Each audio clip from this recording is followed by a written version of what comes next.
And this is obviously nobody chooses a health diagnosis. This is something that happened in your life.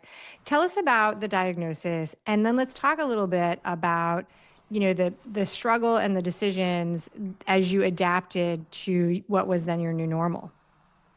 Yeah, so I was diagnosed with generalized epilepsy, and it took a while to get to that diagnosis. I was having all these headaches, things that looked like fainting spells. I went to doctor after doctor after doctor, and looking back, it would have been a very easy diagnosis to come up with, knowing what I know now if they'd just done, a simple test, which is an EEG.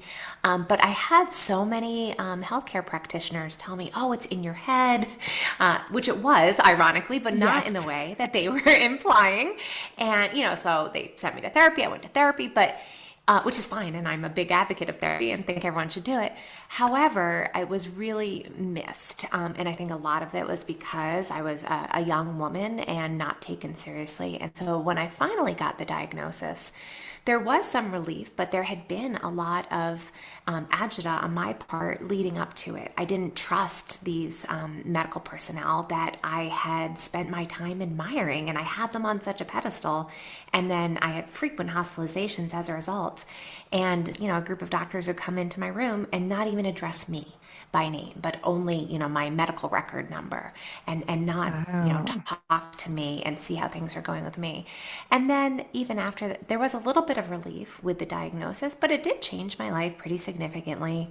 Having to surrender my license for a period of time. It was a lot of trial and error with many of the medications, and every time I changed a medication, I had to be hospitalized for a week. I think at one point I gained 50 pounds, lost all my hair, just as side effects of the medication that I needed to treat my seizures. Then there were the seizures themselves, which, I tell people 1 in 26 people have epilepsy or some sort of seizure disorder. And there's over 400 different types of seizures, so they can look different. Usually what we see on TV are like the grand mal or the tonic-clonic seizures. Right, So because they when you changed the see name of someone, that. yep. They did.